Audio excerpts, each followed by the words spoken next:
Chapter 2. Black Dog appears and disappears. It was not very long after this that there occurred the first of the mysterious events that rid us at last of the captain, though not, as you will see, of his affairs. It was a bitter cold winter, with long hard frosts and heavy gales, and it was plain from the first that my poor father was little likely to see the spring. He sank daily, and my mother and I had all the inn upon our hands and were kept busy enough without paying much regard to our unpleasant guest.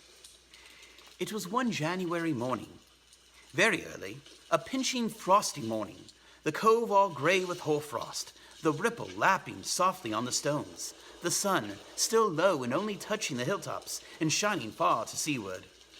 The captain had risen earlier than usual and set out down the beach, his cutlass swinging under the broad skirts of the old blue coat, his brass telescope under his arm, his hat tilted back upon his head.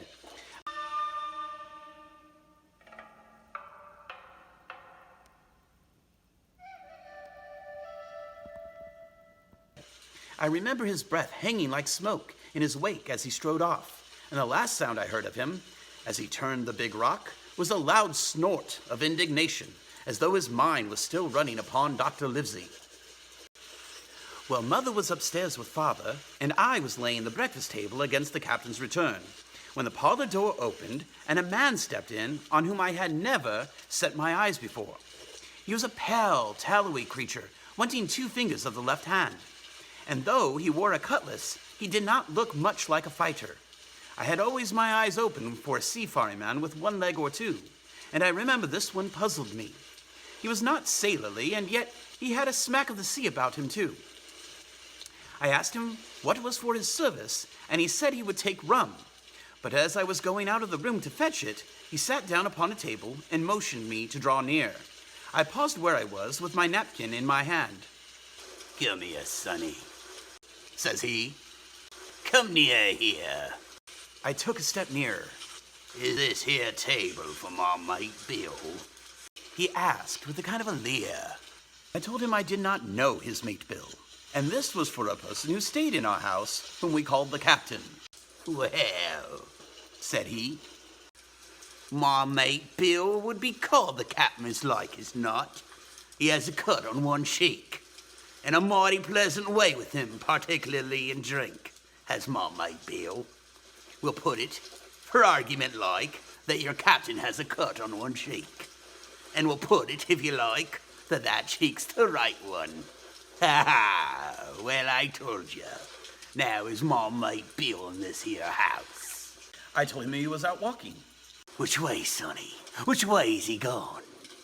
And when I had pointed out the rock and told him how the captain was likely to return, and how soon, and answered a few other questions, "Ah," said he, "this'll be as good as a drink to my mate Bill. Ah." The expression of his face as he said these words was not at all pleasant, and I had my own reason for thinking that the stranger was mistaken, even supposing he meant what he had said. But it was no affair of mine, I thought, and besides, it was difficult to know what to do. The stranger kept hanging about just inside the inn door, peering around the corner like a cat waiting for a mouse. Once I stepped out myself into the road, but he immediately called me back, and as I did not obey quickly enough for his fancy, a most horrible change came over his tallowy face, and he ordered me in with an oath that made me jump. As soon as I was back again, he returned to his former manner, half fawning, half sneering, patted me on the shoulder, told me I was a good boy, and he had taken quite a fancy to me. "I've a son of my own, as like you as 2 blocks. And he's all the pride of my heart. But the great things for boys is discipline, sonny. Discipline. Now, if you had sailed alongside of Bill, you wouldn't have stood there to be spoke to twice. No, not you. That was never Bill's way, nor the way of any such what sailed with him. And here, sure enough, is my mate Bill, with a spyglass under his arm, bless his old heart to be sure. And you and me will just go back into the parlor, sonny, and get behind the door, and we'll give Bill a little surprise. Bless his heart, I say again."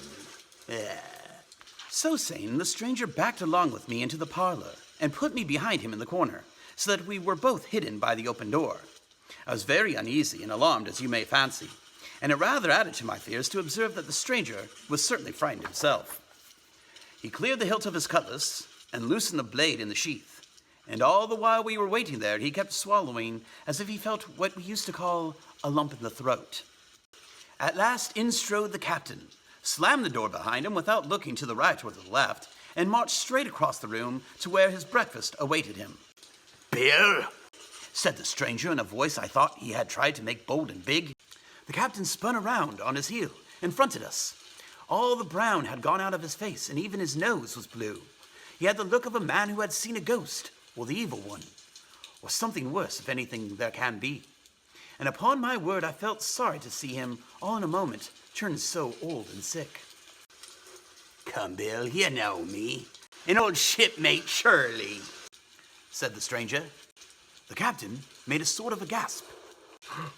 "Black dog," said he. "And who else?" returned the other, getting more at ease. "Come to see his old shipmate Billy at the Admiral Benbow Inn. Bill. We've seen a sight of times, us two, since I lost them 2 talons. Holding up his mutilated hand. "Now look here," said the captain. "You've run me down. Here I am. Well, speak up. What is it?" That's you, Billy, returned Black Dog. "You're in the right of it, Billy. I've a glass of rum here from this dear child here, as I've taken such a liking to. And we'll sit down, if you please, and talk square, like old shipmates." When I returned with the rum, they were already seated on either side of the captain's breakfast table.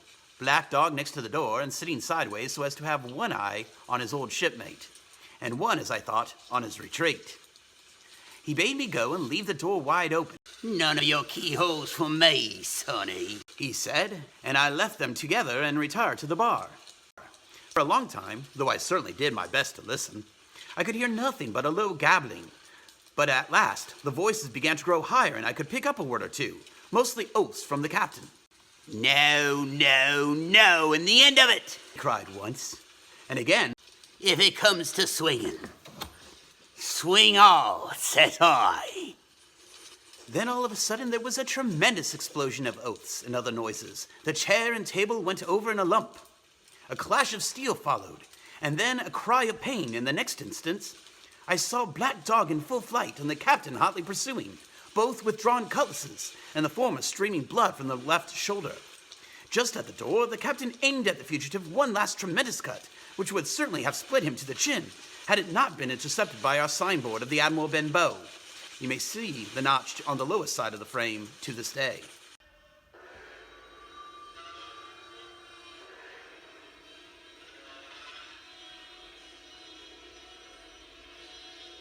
That blow was the last of the battle.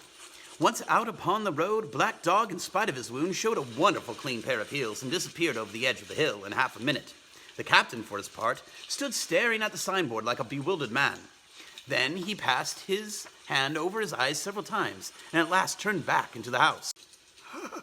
"Jim, Says he, rum." and as he spoke, he reeled a little and caught himself with one hand against the wall. "Are you hurt?" cried I. "Rum," He repeated. "I must get away from here. Rum! I ran to fetch it, but I was quite unsteadied by all that had fallen out, and I broke one glass and fouled the tap. And while I was still getting in my own way, I heard a loud fall in the parlor, and running in, beheld the captain lying full length upon the floor. And at the same instant, my mother, alarmed by the cries and fighting, came running downstairs to help me. Between us, we raised his head. He was breathing very loud and hard, but his eyes were closed, and his face a horrible color. "Dearie me. Cried my mother. Oh, what a disgrace upon the house. And your poor father sick." In the meantime, we had no idea what to do to help the captain, nor any other thought but that he had got his death hurt in the scuffle with the stranger. I got the rum, to be sure, and tried to put it down his throat, but his teeth were tightly shut and his jaws as strong as iron. It was a happy relief for us when the door opened and Dr. Livesey came in on his visit to my father. "Oh, doctor, She cried. what shall we do? Where is he wounded?" Wounded? A fiddlestick's end. said the doctor. No more wounded than you or I. The man has had a stroke, as I warned him. Now, Mrs. Hawkins, just you run upstairs to your husband and tell him, if possible, nothing about it. For my part, I must do my best to save this fellow's terribly worthless life. And Jim, you get me a basin.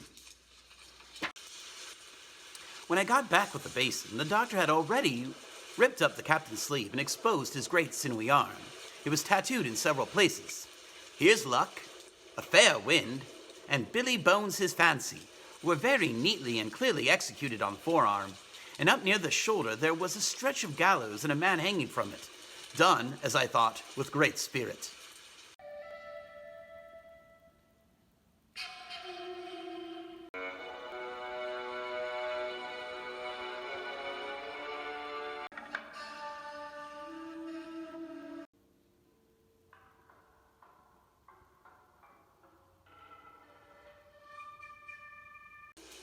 Prophetic.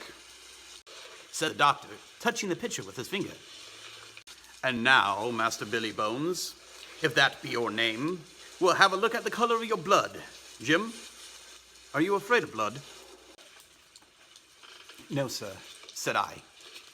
Well then, said he, you hold the basin. And with that he took his lancet and opened a vein. A great deal of blood was taken before the captain opened his eyes and looked mistily about him. First he recognized the doctor with an unmistakable frown. Then his glance fell upon me, and he looked relieved. But suddenly his color changed, and he tried to raise himself, crying, Where's Black Dog? There is no black dog here, except what you have on your own back. You have been drinking rum. You have had a stroke, precisely as I told you. And I have just, very much against my own will, dragged you head foremost out of the grave. Now, Mr. Bones. That's not my name, He interrupted. Much I care. Returned the doctor.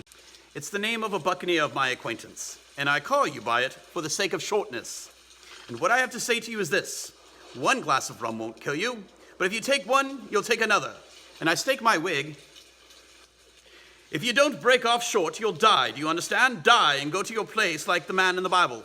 Come now, make an effort. I'll help you to your bed, for once. Between us, with much trouble, we managed to hoist him upstairs and laid him on his bed, where his head fell back on the pillow as if he were almost fainting. Now mind you, Said the doctor. I clear my conscience. The name of rum for you is death. With that, he went off to see my father, taking me with him by the arm. This is nothing. He said as soon as he closed the door. I have drawn enough blood to keep him quiet for a while.